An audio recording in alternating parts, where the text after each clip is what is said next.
पाकिस्तान का सबसे बड़ा शहर, सबसे ज़्यादा आबादी वाला शहर और बहुत से मसाइल में घिरा हुआ शहर भी है।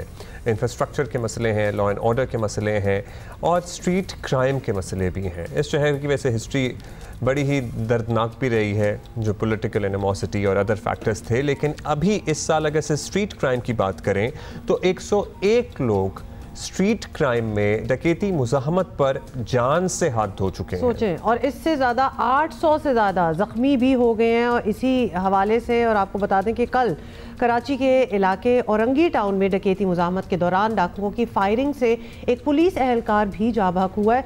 तो इसकी जद में हर कोई है बेसिकली, और शायद ही कोई दिन कराची में ऐसा हो जब डाकुओं ने दिन दिहाड़े शहरियों को अपना हदफ ना बनाया हो। सो दिस इज़ ऑलमोस्ट, हम टाइम एंड अगेन ये कह भी चुके हैं कि ये ऑलमोस्ट एक्सपेक्टेड होता है। When people are visiting Karachi ना, तो वो भी अपने जो दोस्त अहबाब रिश्तेदार होते हैं उनसे कॉल करके पूछते हैं कि is it safe for us to come. It is very embarrassing for us who are the residents of Karachi कि हमारा कोई रिश्तेदार या हमारे दोस्त कोई लाहौर से आए और हमें मजाक में ही अपनी तरफ से मजाक ही कर रहे होते हैं, लेकिन बट इट हर्ट्स कि यार हम मोबाइल तो नहीं लेके बाहर जा सकते ना, हम बाहर जाएं तो हम कॉल पे बात कर सकते हैं और हम अपनी ज्वेलरी उतार, मतलब हाँ, टाइम एंड अगेन हमें ये जो है, और एक्चुअली हम फिर कहने पे मजबूर हो जाते हैं कि हाँ ओके फाइन, टेक प्रिकॉशंस, क्योंकि फिगर्स हमें इस किस्म के नजर आ रहे हैं। और कहीं कहीं हम एडवोकेट भी बने होते हैं, थोड़ा सा अपने शहर की लाज भी रखनी होती है ना। हाँ, मुश्किल हो जाता है टाइम से। वो इस सारी सूरत हाल पे हम बात करेंगे। एक हमारे साथ मौजूद हैं Karachi police chief additional IG Javed Alam Odho साहब।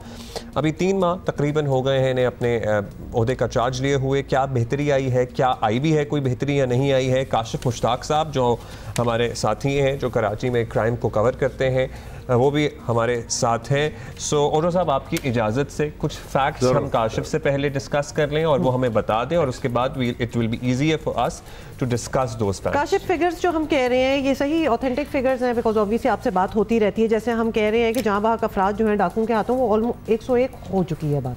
बिल्कुल ऐसा ही है। कंपैरिजन पिछले साल से हम पिछले साल से इसको करके देख लेते हैं कि जो 2023 था उसमें 110 अफराद जो थे वो कत्ल हुए थे। लेकिन आप ये भी देखें कि अभी ये पूरा जो साल है वो गुजरा नहीं है। अभी 10 महीने हुए हैं, तो 101 की फिगर हमारे सामने आ गई है और 800 के करीब लोग इसमें ज़ख्मी भी हुए हैं। शायद ये कराची पुलिस चीफ साहब जो हैं वो इस चीज़ को थोड़ा सा डिनाई करेंगे कि ये रिपोर्ट ठीक नहीं है, लेकिन चूंकि ये CPLC की रिपोर्ट है, CPLC इसमें अदाद शुमार बताते हैं। हमने पहले भी डिस्कस किया कि 35,000 के करीब इस शहर से मोटरसाइकिलें जो हैं वो चोरी और छीनी जा चुकी हैं। अच्छा चले, हम इस चीज़ को भी मद्देनज़र नहीं रखते हैं, 15,000 मोटरसाइकिलें भी चली गई, हम वो नहीं करते, लेकिन पुलिस की रिकवरीज क्यों कम है? ये हम इनसे भी सवाल करेंगे कि इस हवाले से कि अगर 35,000 गाड़ियाँ शहर से जाती हैं तो यौमिया जब हम निकालते हैं तो वो 167 गाड़ियाँ बनती हैं।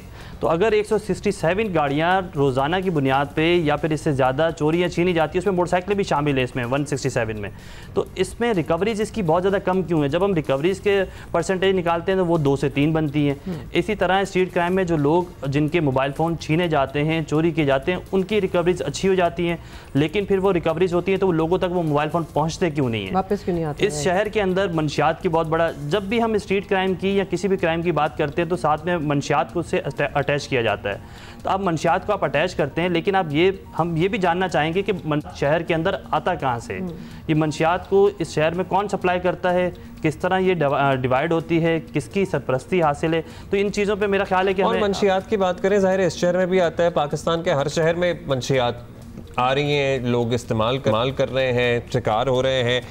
ओढो साहब, एक कंपैरिजन मेरा ख्याल है ऑलरेडी ओढो साहब हम आपसे कर लेते हैं, क्योंकि अगर हम जैसे फिगर्स में ही बताया है, हम ऑलरेडी सरपास कर चुके हैं पिछले साल को, तो हम तकरीबन अभी ऑब्वियसली 1-2 महीने 101 और 110, लेकिन टाइम लेफ्ट, अभी हमारे पास 2 महीने और हैं और हमें कोई खास होप नहीं है कि उन 2 महीनों में क्या होना है।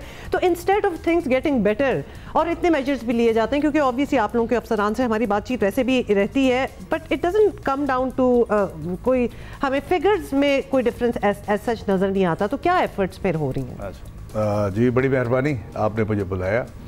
पहली बात तो ये है कि मैं बिल्कुल कंटेस्ट करूंगा, क्योंकि मेरी फिगर भी जो CPLC की है फिगर, जो आजकल कराची में फिगर कलेक्शन का सबसे बेहतर काम कर रहा है वो CPLC कर रही है, क्योंकि बहुत सी ऐसी क्राइम्स जो पुलिस को रिपोर्ट नहीं होते वो CPLC में आ जाते हैं।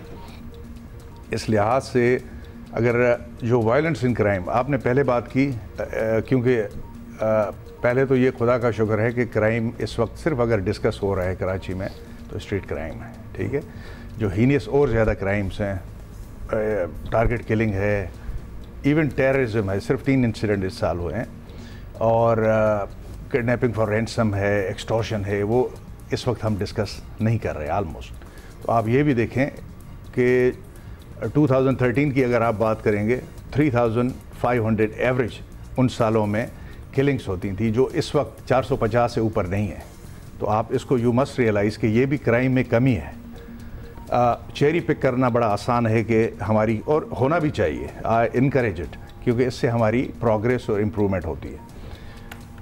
दूसरी बात यह है कि आपने जो बताया कि स्ट्रीट क्राइम इस वक्त सिर्फ अकेला हमारे लिए दर्द सर बना हुआ है, तो अल्लाह के फजल से इन फिगर के साथ बिल्कुल CPLC की फिगर्स के मुताबिक अगर पिछले साल से कंपेयर कर लें 2.35% हमारा क्राइम, स्ट्रीट क्राइम कम हुआ है, ठीक है ना। ये आप इनसे पूछ लें, ये कर लेंगे।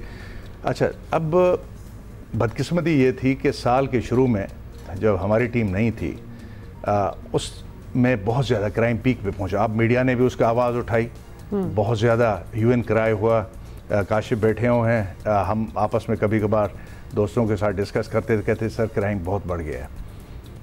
तो उस क्राइम को अगर आज मैं उस फर्स्ट क्वार्टर में मिसाल के तौर पे जो आपने बात की वायलेंस इन क्राइम, वायलेंस सबसे ज़्यादा इशू है कराची के लिए, क्योंकि सबसे बड़ा क्राइम, ये मैं बाद में डिस्कस करता हूँ कराची का, that's vehicular crime, theft of the motorcycles, जो कि किसी ज़माने में कुछ चंद साल पहले 45,000 होती थी एवरेज। अभी आप खुद कह रहे हैं 35,000, उससे भी कम है, तो ये भी इम्प्रूवमेंट है, ठीक है। लेकिन जो हीनेस से सेंसेशनल क्राइम है वो स्ट्रीट क्राइम है, और जिसमें लोगों की जान भी जा रही है। एग्जैक्टली, इसलिए हम सब का कंसर्न है, आपका, अवाम का, और ज़ाहिर है पुलिस का भी कंसर्न है। तो पहले जो फर्स्ट क्वार्टर था उसमें हमारा जो वायलेंस इन द क्राइम था, स्ट्रीट क्राइम था, वो बहुत ज़्यादा था। इस वजह से हमारी इस साल की फिगर्स भी आलमोस्ट मैच कर रही हैं पिछले साल। लेकिन आप ये देखें कि पिछले 3 महीनों में जो ये लास्ट क्वार्टर है, हमारा थर्ड क्वार्टर है, इसमें इस क्राइम में 50% डिक्लाइन हुआ है। पहला क्वार्टर जो था हमारा वर्स्ट था, और इसकी वजह से वो फिगर तकरीबन सेम आ रही हैं। इससे अंदाज़ा लगा लें कि ये वायलेंस इन क्राइम जिसमें इंजरीज़ एंड डेथ्स जो थी फर्स्ट क्वार्टर में तकरीबन 190 के करीब थी हमारी पहले 3 महीनों में, और ये जो 3 महीने अभी गुजरे हैं इसमें हम उसको कम करके अल्लाह के फजल से 90 पे ले आए हैं। तो 100 क्राइम्स लेस हुए हैं, जबकि कराची की आबादी बढ़ी है। कराची में ऐसे नहीं है कि स्टेगनेंट ग्रोथ है, पॉपुलेशन की इंक्रीज हुई है, तो 5 to 10% तो इंक्रीज। तो क्वार्टर वाइज कोई बेहतरी आई है? As an start the year was bad but last quarter was better than the previous quarter. 3 महीने का अगर हिसाब करें, बिल्कुल इन 3 महीनों में अगर हम 2 मंथ को पिछले लेते हैं तो काफ़ी ज़्यादा बेहतरी आई है इस चीज़ में, ये बिल्कुल ठीक है। लेकिन रेजिस्टेंस ज़्यादा बढ़ी है। मैं आपसे ये भी सवाल करना चाहूँगा कि आपको 3 मंथ हो गए, इस 3 मंथ में आपने ऐसी क्या स्ट्रेटजी रखी है कि क्या हमारी स्ट्रेटजी में सिर्फ ये शामिल है कि शहर में CCTV होने चाहिए, या फिर इससे ज़्यादा भी है कि हम, आपको मैं बताऊं कि शहर के अंदर किराए पर असला मिल जाता है, 8,000 रुपये में असला मिलता है और डकैतियाँ करते हैं लोगों से। शहर में मोटरसाइकिल किराए पे मिल जाती है, शहर में मंशियात आ जाती है। तो इसके लिए कोई स्पेसिफिक प्लान बनाया है? और फिर ये जो मोटरसाइकिलें, गाड़ियाँ चोरी हो रही हैं, ये कहीं जा रही हैं, ये कहीं बिक रही हैं, ये कहीं खुल रही हैं, ये इवन मोबाइल फोन्स भी। बहुत अच्छा सवाल। ज़ाहिर है ये जो इतनी बड़ी डिक्लाइन है ये ऐसे नहीं आती, कन्वेंशनल पुलिसिंग से नहीं आ सकती। इसमें काफ़ी पुलिस की एफर्ट है, पुलिस का खून और पानी है। सबसे पहली बात तो ये है कि हमने जो कन्वेंशनल पुलिसिंग उसको बेहतर किया। जो हमारी पेट्रोलिंग एंड पिकेटिंग का निज़ाम था उसमें हमने जो लास्ट टाइम शाहीन फोर्स को ऐड किया था, क्योंकि कराची के लिए मोस्ट सूटेबल स्ट्रीट क्राइम को ख़त्म करने के लिए अगर कोई डिटेल बन सकती है, दैट्स शाहीन फोर्स, यानी मोटरसाइकिल सवार। मोटरसाइकिल, इससे क्या होता है, क्रिमिनल्स के साथ हमारा इंटरेक्शन बहुत बढ़ गया है। अगर आप इनकाउंटर्स देखें पुलिस के साथ, आप इनकाउंटर्स में जिसमें हमारा भी जानी नुकसान होता है, उसकी तादाद बढ़ गई है, और इससे क्रिमिनल बहुत डिस्करेज हो गया है। अभी आपने रिसेंटली अभी बताया मुझे कि एक दिन पहले हमारा पुलिस कांस्टेबल शहीद हुआ। और जाहिर है पुलिस के एहलकार जो शहीद हो रहे हैं जी, उनका बड़ा एहतराम है सब। इसमें एक बात कर लूँ कि हुआ, लेकिन आप ये भी तो बताएं कि एक क्रिमिनल मारा गया और पुलिस वाले ने अपनी जान दे दी, शहादत दे दी, और उसको हम सिविलियन अवार्ड के लिए भी नॉमिनेट कर रहे हैं। तो ये जो इंटरेक्शन है क्राइम के साथ कि आम शहरी ना आए, जब क्रिमिनल बाहर क्राइम करने आए तो उसका टाकरा पुलिस हो जाए, we are paid for this, ये हमारी जिम्मेदारी है। और एक तो हमने इसको बढ़ाया, दूसरा हमने इन्वेस्टिगेशन को बेहतर किया। इन्वेस्टिगेशन बेहतर करने से ये हुआ कि आइडेंटिफिकेशन परेड, ये मैं आपको टेक्निकल टर्म से हो सकता है नहीं बिल्कुल, शनाख्ती परेड जो है इसको बहुत ज़्यादा तकरीबन 200% हमने इंक्रीज़ किया है। तो उससे क्या होता है, जो क्रिमिनल इस वक्त जिसकी शनाख्त परेड शहरियों ने की है उसमें हम पर्सनल एफर्ट करते हैं। तो इससे क्या फ़ायदा पड़ा है कि 90% जिनकी शनाख्त परेड हो गई है they are not on bail, वो अभी तक जेल में अंदर हैं। तो एक one street criminal off the streets, that's achievement. इस तरह लेकिन सर अभी तक जो आप ये सारी बातें कर रहे हैं ये कन्वेंशनल पुलिसिंग ही हुई। हाँ, ये तो इसमें तो कोई नहीं, मैं आपको बारी बारी, क्योंकि ये पूरा दिन चाहिए इसके वैसे लिए। ये तो है ना, एग्जैक्टली है, कन्वेंशनल पुलिसिंग है, इन्वेस्टिगेशन इम्प्रूवमेंट है। दूसरा इसके अलावा जो हमने IBOs की हैं, इंटेलिजेंस बेस्ड ऑपरेशन को बढ़ा दिया है। दूसरा हम जो एरिया की कॉम्बिंग ऑपरेशन करते हैं, जिससे हमें बड़े, आपने देखा होगा कि जो कराची के 2 मज़ाफ़ाती इलाके हैं, साइड सुपर हाईवे और सुरजानी टाउन, उसके आसपास के इलाके में अभी एक बहुत बड़ा गैंग साइड सुपर हाईवे से कॉम्बिंग ऑपरेशन से हमें हाथ आया, जिसके बाद आप देखेंगे, आई एम श्योर के काशिफ उसको करेगा कि साइड सुपर हाईवे जो रोज़ाना न्यूज़ में था, अभी वहाँ पे क्राइम बहुत कम है। लाइकवाइज कितने लोगों पे मुश्तमिल था? और वो वाला सवाल हमारा बीच में रह गया कि जो मोटरसाइकिलें चोरी हो रही हैं, जो गाड़ियां चोरी हो रही हैं, ये जो मोबाइल चोरी हो रहे हैं, ये अगर बिकना बंद हो जाए, ये खुलना बंद हो जाए। अच्छा, मैं इसमें एक चीज़ ऐड कर दूं, मैं चाहूँगा कि आप इसका भी जवाब दें। 2016 से लेके 2023 तक 14 जो है वो ये फोर्सेस बनाई गई स्ट्रीट क्राइम की रोकथाम के लिए, जिसमें अच्छा यकीनी तौर पे आपने जब पहले आए थे, आपने फोर्स को इम्पोज किया था, उस फोर्स ने बहुत ज़्यादा अच्छा काम किया था, ये नो डाउट, इसमें कोई दो राय नहीं है। लेकिन आप गए, वो फोर्स दोबारा कहीं गायब हो गई। अब आप दोबारा उस फोर्स का नाम ले रहे हैं, दोबारा वो फोर्स आएगी, लेकिन वो फोर्स मुस्तकिल मिजाज ही क्यों नहीं दिखाती है? वो शहर में नजर पॉलिसीज में क्यों कंसिस्टेंसी नहीं है? वो वाली बात, आपकी पॉलिसी की बात बहुत अच्छा है। इस पे हम पुलिस सीनियर कमांड 100% एग्री है कि मोटरसाइकिल बेस्ड शाहीन फोर्स, या नाम उसका क्या भी दे दें, that's very essential for city like Karachi, जहाँ पे गलियाँ तंग हैं, आबादी बहुत ज़्यादा है, कुछ एरियाज़ में मोबाइल दूर से नज़र आती है, उसकी विजिबिलिटी की वजह से ये बहुत ज़रूरी है। और जो पॉलिसी की आपने बात की है कि अभी हमने गवर्नमेंट ऑफ सिंध को इन IG साहब की कमांड में हमने कन्विंस करवा लिया है उनसे कि इस वक्त हमारी पुलिस फोर्स जो ये है तकरीबन 500+ मोटरसाइकिल पे मुश्तमिल है पूरी कराची में। It's a huge expanse of the area. उसमें आप 500 के साथ इतनी पुलिसिंग नहीं, तो 5000 मोटरसाइकिल का गवर्नमेंट ऑफ सिंध ने एग्री कर लिया है। इंशाल्लाह द नेक्स्ट फाइनेंशियल ईयर उसकी PC1 बन रहा है, नेक्स्ट फाइनेंशियल वी गेटिंग, और आप देखिएगा मार्क डिफरेंस। तो इस बारे में हाँ तवातुर होना चाहिए पॉलिसीज़ में, लेकिन जिस चीज़ पे हम सब मुतफिक हैं, सीनियर कमांड मुतफिक है, we pursue it and we try to get the result. और ये अगर डिक्लाइन हुई है इस तरह के, अभी टैगिंग आ रहा है इलेक्ट्रॉनिक, जो देखिए ये हम बहुत अरसे से सुन रहे हैं, और वो अगला सवाल हमारे जहन में था, क्योंकि जो भी ये अंदर जाते हैं, इनके पूरे गैंग हैं, ये बाहर आ जाते हैं, इन्होंने अपने पैनल पे वकील रखे हुए, ये बाहर आ जाते हैं, ये आके फिर वही हरकतें करते हैं, इनका कोई ट्रेस नहीं होता। एंड आल्सो आपने IBO इंटेलिजेंस बेस्ड ऑपरेशंस की भी बात की। अभी हालिया ये जो एयरपोर्ट पे एक टेररिस्ट एक्टिविटी हुई है, तो वो भी हम जरा अपडेट आपसे जरूर लेना चाहते हैं कि उधर इंटेलिजेंस को क्या हुआ था। मतलब दैट इज, हमें लगता है कि जितनी सर्वेलेंस उस इलाके में, उस एरिया में, दैट इज द हब, तो उधर कैसे ये और सब कुछ है, ये कैसे हो गया? जो टेररिज्म है that's entirely different ball game. आप उसको आम क्राइम से कनेक्ट नहीं कर सकते फॉर सो मेनी रीज़न। उसमें सबसे बड़ी बात रिसोर्सेज एट देयर डिस्पोजल होता है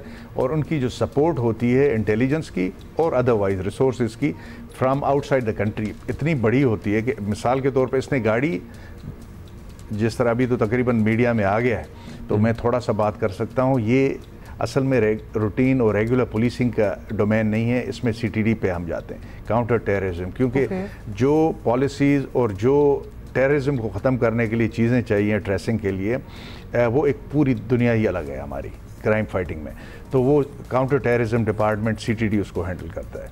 लेकिन आप देखें कि मजमूई तौर पे पुलिस के मुतहरक रहने से क्या हुआ है कि आपके टेररिज्म कराची में पूरे साल के 3 इंसिडेंट हैं 10 महीने के, जो कि न होने के बराबर। You compare it with any other province, तो अल्लाह के फजल से मैं समझूंगा कि हमारे यहाँ हाँ बिल्कुल इसमें जो क्योंकि इस वक्त हाई पावर्ड कमेटी बैठी हुई है कि इसमें लैप्सेस क्या हुए और ये क्यों हो गया, तो उस पर मैं बात नहीं करना चाहूँगा। लेकिन ये देखें कि विद इन CTD हमारा जो डिपार्टमेंट है, हमसे पैरेलल कराची पुलिस के पैरेलल डिपार्टमेंट है, पूरे सिंध में काम करता है। माशाल्लाह it's amazing department with intelligence. Crime तो कभी कभार हो जाता है, लेकिन उनकी डिटेक्शन जो है that's the best prevention. Detection उनकी वन ऑफ द बेस्ट है। विद इन 48 आवर्स इसमें जो मोहरिक थे, जो प्लेयर्स थे, उनको पकड़ धकड़ शुरू हो गई और वो पकड़ना। और टेररिज्म वाले मामले पे बड़ी तवील बहस हो सकती है, लेकिन coming back to the street crime जो हमारा आज का मेजर इशू है, आप टैगिंग की बात कर रहे थे। हमने देखा कमज़ोर केस होते हैं, ये बाहर आ जाते हैं, फिर वही कर रहे होते हैं और एक नहीं 6 दफ़ा अंदर जाते हैं, 6 दफ़ा बाहर आते हैं। कराची माना पाकिस्तान का सबसे बड़ा शहर है, लेकिन at the same time police के साथ यहाँ रेंजेस भी है। पाकिस्तान के और किसी शहर में रेंजेस की डिप्लॉयमेंट उस तरह नहीं है जिनको पुलिसिंग के इख्तियारात हों। So everybody is on board कि हाँ ये कम करना है, राइट। डिफरेंट एजेंसीज हैं और भी। सो सारे लोगों की कोशिश के बावजूद भी, मतलब एक आपका डिपार्टमेंट है, रेंजर्स है, ये काबू में नहीं आते। अच्छा मैं आपको बताऊं, पहले रिकवरीज भी क्यों नहीं हो पा रही है, इसको भी इसमें शामिल। देखिए रिकवरीज की जहाँ तक बात है, हम कंपैरेटिव देखेंगे। कंपैरेटिव इस वक्त अल्लाह के फजल से हमारी डिटेक्शन जो है इस ऑल टाइम हाई है। एवरेज डिटेक्शन हर किस्म के क्राइम में हमारी 60% को ऑलमोस्ट रीचिंग 60%। कुछ एरियाज़ वीक एरियाज़ हमारे हैं, जिस तरह हाउस रॉबरीज़ का ये है, क्योंकि उसमें अपनी मर्ज़ी से आप नौकर रख रहे हो। मैं आपके तवज्जो से ये बात भी करना चाहूँगा, जो घरों में बेंगलोज में मासी आइडेंटिफिकेशन के बगैर ना रखें, पूरी पुलिस रिकॉर्ड के साथ रखें बराए मेहरबानी। इसके अलावा हमारी अब स्ट्रीट क्राइम की, अगेन मेन टॉपिक यहाँ का आज का स्ट्रीट क्राइम है, तो स्ट्रीट क्राइम में जिसमें वायलेंस होता है हमारी डिटेक्शन इज 70%। यानी कि street crime, I tell you one thing, कि जिसमें कोई शहरी ज़ख्मी या शहीद होता है उसकी 100% FIR होती है, ठीक है ना। इसके बारे में बाकिंग का हम सोच भी नहीं सकते, लोग ही कराते हैं, खुद भी कराते हैं। तो इसमें हमारी 70% डिटेक्शन है। यानी ये जो मेजर इंसिडेंट हुए हैं, आप देखेंगे अभी रिसेंटली आप जो बड़े बड़े इंसिडेंट हुए हैं आप देखेंगे सब पकड़े गए हैं। वो काशिफ भी करेगा। इसके अलावा जो हीनेस क्राइम हुए हैं, मिसाल के तौर अभी बच्ची, फिर ये डकैतियां जो करते रहते हैं, जख्मी कर देते हैं, छूट क्यों जाते हैं? कराची की आबादी 2.5 करोड़ है, you must recognise this thing, this fact, और पूरे मुल्क से लोग रखते हैं। अच्छा ओडो साहब, ये आपने चूंकि बड़ी इंपॉर्टेंट आपने बात की है इधर, ये आपने आबादी के हवाले से 2.5 crore, huge number, we understand that. अब हम थोड़ा सा कंपैरिजन इसलिए देंगे क्योंकि सारे शहर पाकिस्तान के ही हैं। हम लाहौर का दे दें, Lahore is also a very major city, मतलब वहाँ भी आबादी ठीक ठाक है, बड़ा फैला हुआ शहर है। हमने हुकूमत की इन्वॉल्वमेंट इन बेटर पुलिसिंग या better management of the city ज़्यादा देखी है वहाँ देन हेयर। हम आपसे ये सवाल करना चाहते हैं, फॉर इंस्टेंस अगर सेफ सिटी प्रोजेक्ट ही देख लें, कैमरास की बात कर लें, और हम पहले भी बात कर रहे थे कि लिटरली अब तो सिटीजन्स या बड़े कॉरपोरेशंस या इंडस्ट्रीज आके मदद करना स्टार्ट हो गई हैं। हुकूमत की उस तरह इन्वॉल्वमेंट है बेहतरी लाने के लिए, सिक्योरिटी, मतलब हम समझना चाह रहे हैं ये लैग आ कहाँ पे रहा है? देखिए लॉ एंड ऑर्डर के लिहाज से जो हमारी डिस्कशन सीनियर लेवल पे होती है IG साहब से, कोई भी प्रोजेक्ट जो हमने समझा शहर के लिए बेनिफिशियल है, उसमें कभी भी गवर्नमेंट ने डिले नहीं किया। CM साहब सर सेफ सिटी वाले में तो ना कहें, मतलब 8 सालों से तो सॉरी इस फोरम पे बात कर रहे हैं। अब कैमरा नजर आना शुरू हो रहे हैं, जो लग रहे हैं, पोल लग रहे हैं, कैमरे लग रहे हैं। अब इन 2025 पोल्स लगे हैं और उसमें सिर्फ 25 कैमराज अभी तक, और उसमें काम भी शायद सिर्फ 10 ही कर रहे हैं। देखिए मैं इसमें बता दूं, कि जिस तरह मैंने अभी शाइन मोटरसाइकिल फोर्स की बात की कि इंशाल्लाह we are expecting next year, by the next year we'll have a substantial motorcycle based force. अल्लाह करे ये एक अनदर सेफ सिटी ना बन जाए मोटरसाइकिल फोर्स। नहीं इंशाल्लाह नहीं, वो उसकी PC1 तकरीबन अप्रूवल के स्टेजेस में है। दूसरी बात यह है कि सेफ सिटी की जो आपने बात की उसका पहला फेज़, क्योंकि बहुत इस खती रकम का प्रोसेस ये प्रोजेक्ट है, तो इसमें तकरीबन 6.5 बिलियन का गवर्नमेंट ने अप्रूव कर दिया है। NRTC जो हमारे साथ यहाँ पे KPO का ऑफिस है, उन्होंने कंस्ट्रक्शन के लिए स्पेड वर्क करना शुरू कर दिया है और पहले फेज़ में तकरीबन साइजेबल नंबर ऑफ़ कैमरा जो 12,000 टोटल हैं उसमें से तकरीबन 25% कैमरास लगने शुरू हो जाएंगी। दैट्स मैं समझता हूँ कि ये मेजर अचीवमेंट है और इससे शहर बेहतरी की तरफ गामजन हो जाएगा इंशाल्लाह। सर हम अभी पहले फेज में ही हैं, लेकिन मैं आपको अगर आप कंपेयर करते हैं, से भी थोड़ा पहले है। अगर आप कंपेयर करते हैं बाकी शहरों से, मैं नाम नहीं लेता, तो जो हमने प्राइवेट सेक्टर को इन्वॉल्व करके जो कैमरास लगाए हैं उस सेफ सिटी से हो सकता है कि हमारी कैमरास बेहतर हों। सिर्फ command and control centre, we need intelligent command and control centre जो वक्त पे हमें खुद बीप देगा, अलार्म सेट करेगा और इस तरह की चीज़ें हमें बताएगा। फेशियल रिकग्निशन होगी उसमें, गाड़ियों की नंबर प्लेट रिकग्निशन का सिस्टम होगा, तो वो क्राइम के बारे में हमें एकदम से बताएंगे। सर एक और चीज़, ये फेशियल रिकग्निशन वाली बात है कि हमने पहले भी ये बात सुनी है इन द सेंस कि शहर के एंट्री एग्जिट पॉइंट्स पे अब वो वाले कैमरास तैनात कर दिए गए हैं जो आपकी नंबर प्लेट भी कैच कर सकें। फेशियल हमने तो सुना था ये ऑलरेडी हो चुका है, लेकिन आपकी बातों से लग रहा है होना है। नहीं, ये S4 है प्रोजेक्ट, ये जिसको सिंध सिक्योरिटी, ये पूरा जो हमारा एक प्रोग्राम है ये हो चुका है। It's very much functional. लेकिन देखिए बहुत सी चीज़ें हम नहीं बताते, हम we don't want to make the criminal, जो पोटेंशियल क्रिमिनल है उसकी नॉलेज में बहुत सी चीज़ें, क्या पता हो कि हम बहुत से बंदे उधर से पकड़ रहे हैं। अच्छा सर, हमारे पास लिटरली अब 2 मिनट रह गए हैं। एक सवाल जो हमने अपने ऑब्जर्व किया इर्द गिर्द, हमने कुछ लोगों को देखा जिनके पास प्राइवेट लोग हैं, मतलब ऐसा शायद कोई जान को खतरा भी नहीं है, लेकिन they have police personal with them, provide them security और कुछ अदर एजेंसी। तो ये क्या किराए पे भी दस्तयाब है पुलिस के एहलकार प्राइवेट सिक्योरिटी के लिए? ये सीरियस सवाल है आपसे। मैकेनिज्म क्या है हमें मतलब बताइए। This is an issue for us, definitely it's an issue for us, क्योंकि इसमें कोई एक तबका नहीं, शहर के यहाँ तक के मुख्तलिफ तबका हाई फिगर लोग हमारे पास अप्रोच करते हैं। एक तो प्रोविज़न है कानून में कि पुलिस सिक्योरिटी जो गवर्नमेंट अप्रूव करे और उसमें कुछ पैसे, एक अमाउंट है जो अच्छी खासी खती रकम है, वो पर कांस्टेबल जमा करा दे तो फिर हम ड्यूटी बाउंड हो जाते हैं, गवर्नमेंट अप्रूव करे। इस प्रोसेस को हमने बहुत ही डिफ़िकल्ट बना दिया है। अभी क्या है कि प्रोविंशियल थ्रेट असेसमेंट कमेटीज़ हैं, वो एनालाइज, क्योंकि हमारे बहुत से रिलीजियस लीडर्स हैं, हमारे बहुत से नहीं, बाज लोगों को तो जेन्युइनली जरूरत है, लेकिन बाज लोग क्यों करते हैं? क्योंकि उन्होंने टिकटॉक बनानी होती है। प्राइवेट सिटीजन, ठीक है, we are telling honestly, we discourage them. पिछले चंद सालों से आपने देखा होगा कि हमारे पास थ्रेट असेसमेंट कमेटी आ गई जिसमें सब इंटेलिजेंस, प्रीमियर जो भी इंटेलिजेंस एजेंसीज हैं, इंक्लूडिंग पुलिस की जो स्पेशल ब्रांच है, दे सिट इन, और अगर उनकी कॉन्करेंस हो तो फिर और जो पहले दिए हुए मेरा ख्याल है उनको भी रीइवैल्यूएट करें। एग्जैक्टली, उनको रीइवैल्यूएट करें, क्योंकि ये फिर नाअहली है ना कि एक तो हमारे पास पहले की नफरी कम और फिर वो जा रही है कि एक गाड़ी की सिक्योरिटी के लिए। I totally agree with you. इसके लिए हमें बहुत ना करनी पड़ती है और थ्रेट असेसमेंट को केसेस भेजने पड़ते हैं जिसमें भी हमें बहुत ही टफ स्टांस लेना पड़ता है। और ये आपकी बात सही है, और आप गवर्नमेंट ऑफ सिंध से मामला उठाएं, ऐसी चीजों पे तो लेजिस्लेशन होनी चाहिए कि गवर्नमेंट ऑफ सिंध से मामला उठाएं कि इसमें कुछ सख्तियां डालें। नहीं, गवर्नमेंट ने ही ये अल्टीमेटली जो थ्रेट असेसमेंट कमेटी है, जिसमें मैं एजेंसीज का नाम नहीं लेना चाहता, जिसमें कोई सिफारिश भी ना चले, इंतजामिया, इन 2 स्टेक होल्डर्स के अलावा उसमें स्पेशल ब्रांच, ISI, MI, ये सब एजेंसीज बैठती हैं एंड दे डिसाइड कि इस बंदे को जेन्युइनली ज़रूरत है। और बहुत से आप इससे अंदाज़ा कर दें कि ये हमारे यहाँ ट्रेंड बदकिस्मती से कितना है कि हमारे पास हंड्रेड्स ऑफ एप्लीकेशन हर महीने की थ्रेट असेसमेंट कमेटी में आते हैं, उनमें 1 या 2 केसेस अप्रूव होते हैं, तो वी आर डिस्करेजिंग इट। और you also need to reevaluate those who are already using this facility. बिल्कुल ठीक। और साहब, thank you, that's all the time we have, but thank you for coming here. Kashif, शुक्रिया। काशिफ साहब। अच्छा जी।